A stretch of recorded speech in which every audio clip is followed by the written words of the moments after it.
Ce mercredi 15 janvier, le Conseil des ministres, voyons les points essentiels à retenir avec le ministre porte-parole du gouvernement, Moustapha Diacksaré. Le Conseil des ministres de ce 15 janvier a tourné autour de 4 points essentiels.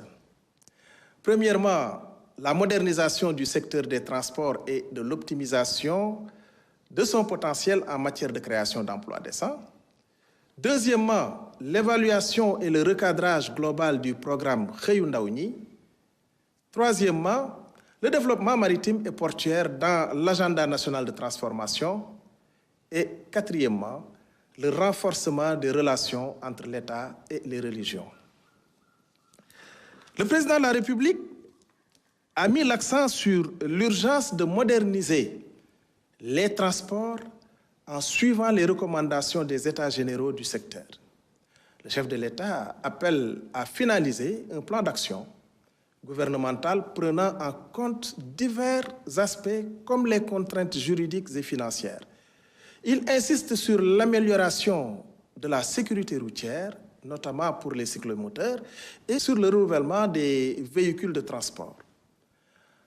L'accent est également mis sur la promotion de l'emploi décent des jeunes dans ce secteur, en renforçant la formation et en sécurisant les emplois informels. Enfin, il recommande l'utilisation de dispositifs nationaux pour garantir une couverture sociale et sanitaire aux travailleurs. Concernant le programme Xëyu Ndaw ñi, celui-ci présente des lacunes importantes. Le chef de l'État a demandé au Premier ministre, en collaboration avec les ministres concernés, de procéder à l'évaluation approfondie de ce programme avant fin mars 2025. Cette évaluation vise à transformer le programme en un nouveau concept emploi des jeunes plus efficace et inclusif. L'objectif est de recadrer rapidement les composantes et objectifs sectoriels pour maximiser la création d'emplois, promouvoir l'entrepreneuriat et optimiser les financements et les activités génératrices de revenus. Concernant le développement maritime et portuaire dans l'agenda national de transformation, la vision Sénégal 2050 doit prioriser le développement des infrastructures maritimes et portuaires pour soutenir l'industrialisation et la création d'emplois. D'ici mars 2025, il faut finaliser une nouvelle politique maritime prenant en compte les projets en cours comme Port de Foundiougne, de Bargny, de Sendou et de Ndayane. Des réformes sont nécessaires pour améliorer la gouvernance des ports et aussi renforcer l'Agence nationale des affaires maritimes, l'ANAM. Il est également crucial de moderniser les ports de pêche, d'assurer la souveraineté nationale sur les chantiers navals de Dakar et de renforcer la marine nationale. Le rôle du Conseil national des chargeurs, le COSEC, doit être réévalué et un Conseil national des activités maritimes et portuaires sera créé pour coordonner la mise en œuvre de la politique maritime nationale. Concernant les relations entre l'État et les religions, le chef de l'État a souligné l'importance des foyers religieux dans l'unité nationale et la stabilité sociale du Sénégal. Il a demandé au gouvernement de renforcer les relations avec toutes les confessions religieuses et pour mieux répondre aux besoins des populations. Il a également réaffirmé sa volonté de créer une délégation générale aux affaires religieuses pour institutionnaliser ces relations. Le chef de l'État a encouragé le Premier ministre à accélérer la modernisation des cités religieuses et le développement du tourisme religieux. Il a aussi insisté sur une bonne organisation des pèlerinages et des événements religieux à venir, notamment le Magal Kazu Rajab et l'appel de Seydina Limamou Laye. Le président de la République a aussi invité le ministre de l'Intégration africaine et des Affaires étrangères à prendre toutes les dispositions sous la supervision du Premier ministre pour une bonne organisation des prochains pèlerinages aux lieux saints de l'islam et aux lieux saints de la chrétienté. Dans sa communication, le Premier ministre a tout d'abord rendu compte du déroulement et des principales conclusions de sa visite en République islamique de Mauritanie du 12 au 14 janvier 2025. Il a souligné les avancées significatives enregistrées en ce qui concerne les concertations entre les deux pays et en particulier sur les dossiers relatifs au développement du projet gazier GTA ainsi que la coopération sur les secteurs de la pêche et du transport terrestre. Le Premier ministre s'est ensuite félicité des conclusions de l'atelier de mise en œuvre opérationnelle de l'agenda Sénégal 2050 en exhortant les membres du gouvernement à veiller au strict respect du chronogramme arrêté, notamment la validation de la liste des programmes, projets et réformes prioritaires, ainsi que des dispositifs de pilotage et de suivi-évaluation. Il a ainsi insisté sur la prise en charge structurée de la conduite du changement, de la formation continue, ainsi que du renforcement et de la valorisation des cellules d'études et de planification. Revenant sur la nécessité d'un suivi minutieux des crédits budgétaires affectés aux dépenses d'investissement, dans l'attente de la maturation des programmes et projets prioritaires de la feuille de route 2025, du plan quinquennal 2025-2029, le Premier ministre a demandé au ministre des Finances et du Budget, en rapport avec le ministre de l'Économie, du Plan et de la Coopération et le ministre secrétaire général du gouvernement, de lui soumettre dans les plus brefs délais la liste des programmes et projets à retenir au titre des dépenses à engager au cours du premier trimestre 2025 en vue de leur approbation par le président de la République. Enfin, le Premier ministre a informé le Conseil dans le cadre des mesures de réduction du train de vie de l'État, des nouvelles modalités qui encadreront désormais l'approbation des missions à l'étranger des agents de l'État. Je vous remercie de votre attention. Excellente soirée. Et au titre des mesures individuelles, le président de la République a pris les décisions suivantes. Au titre du ministère de l'Intégration africaine et des Affaires étrangères, M. Baye Mokhtar Diop, conseiller des Affaires étrangères, principal de classe exceptionnelle, matricule de solde 604-129B, précédemment ambassadeur du Sénégal en Belgique et nommé ambassadeur extraordinaire et plénipotentiaire du Sénégal auprès de son Excellence M. Emmanuel Macron, président de la République française, en remplacement de M. El Hadj Magatte Seye, appelé à d'autres fonctions.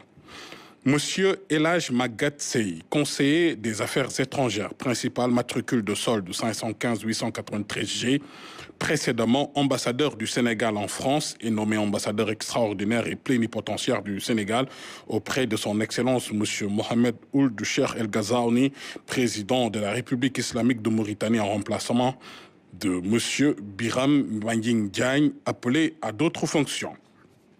Monsieur Serigne Dieye, conseiller des Affaires étrangères principales, matricule de solde 518-082R, précédemment ambassadeur, directeur de cabinet du ministre de l'Intégration africaine et des Affaires étrangères, et nommé ambassadeur extraordinaire et plénipotentiaire du Sénégal auprès de son Excellence Monsieur Marcelo Rebelo de Sousa, président de la République portugaise, en remplacement de Madame Fatoumata Bintou Rassoul Correa, appelée à d'autres fonctions.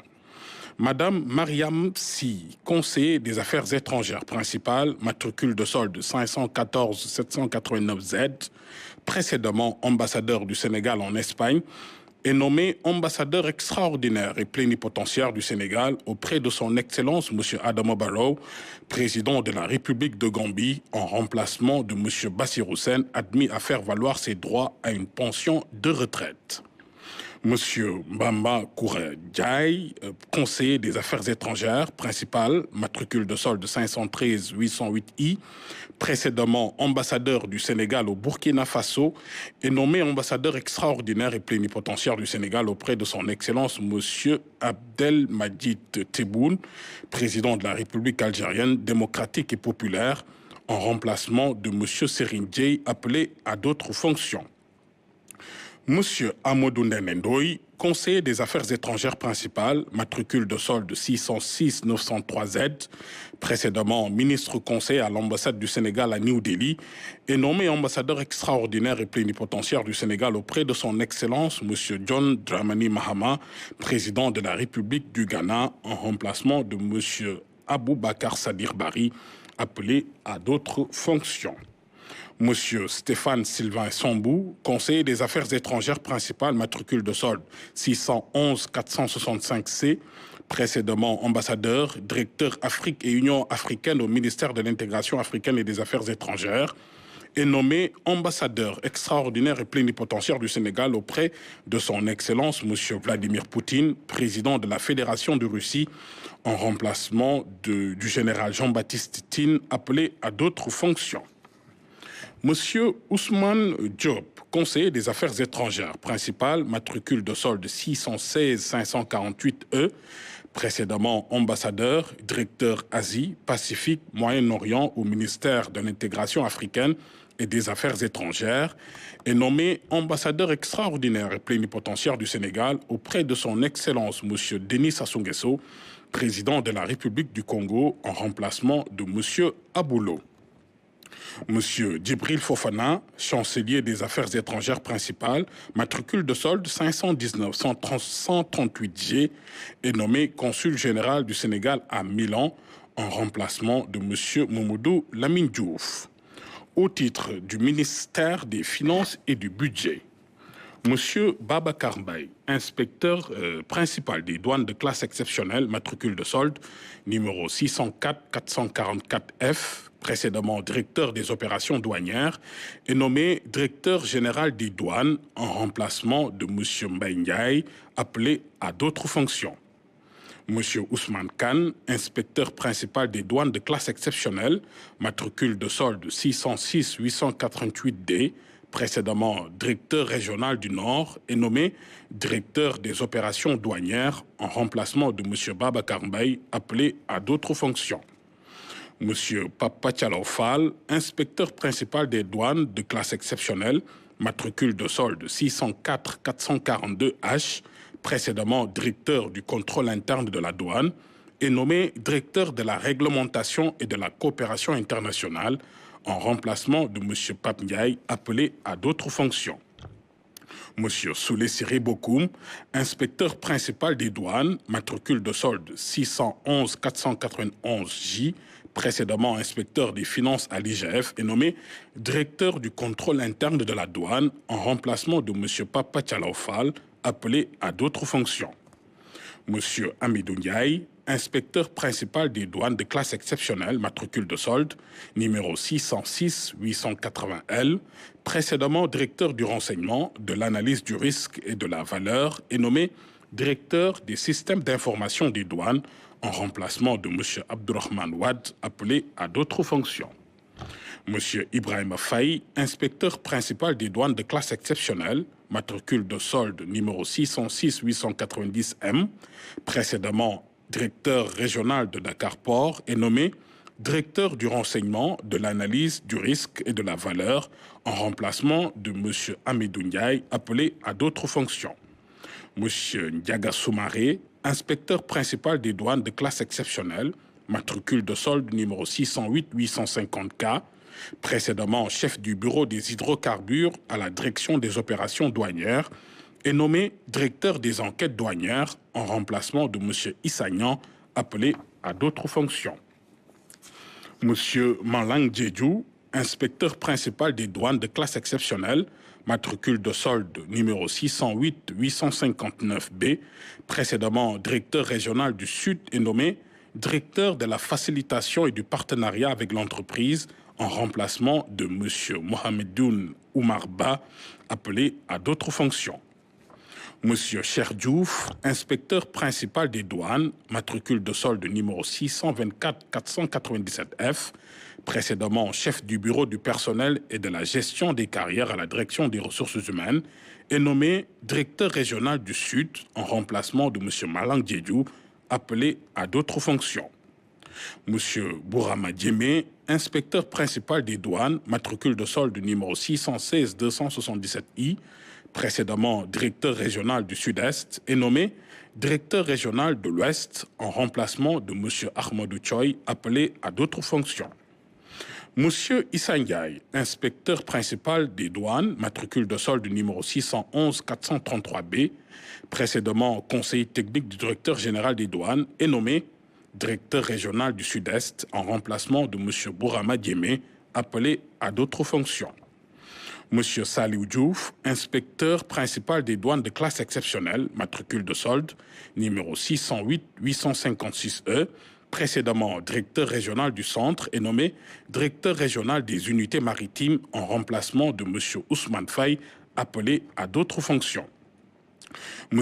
Ibrahim Thiam, inspecteur principal des douanes, matricule de solde numéro 611 464 D, précédemment chef du bureau particulier, est nommé directeur régional du centre en remplacement de M. Saliou Diouf, appelé à d'autres fonctions. Madame Farisen, inspecteur principal des douanes, matricule de solde numéro 611 452 E, précédemment chef de la section contrôle en entreprise à la direction des enquêtes douanières, est nommé directeur de la logistique et des finances en remplacement de M. Abdoukhadre Djaïlanignan, appelé à d'autres fonctions. Monsieur Babacar Manning Fall, inspecteur principal des douanes de classe exceptionnelle, matricule de solde numéro 606 887 E, précédemment chef du bureau des douanes de Dakar Port Sud à la direction des opérations douanières, est nommé directeur régional de Dakar Port en remplacement de M. Ibrahim Faye, appelé à d'autres fonctions. M. Mamadou Diamé, inspecteur principal des douanes, matricule de solde numéro 616 196 M, précédemment chef du bureau de transit, transbordement et réexportation à la direction des opérations douanières, est nommé directeur régional des hydrocarbures en remplacement de M. Abdourahmane Ba, appelé à d'autres fonctions. Et enfin, M. Ahmadou Choy, inspecteur principal des douanes de classe exceptionnelle, matricule de solde numéro 606 906 C, précédemment directeur régional de l'Ouest, est nommé directeur régional du Nord en remplacement de M. Ousmane Khan, appelé à d'autres fonctions.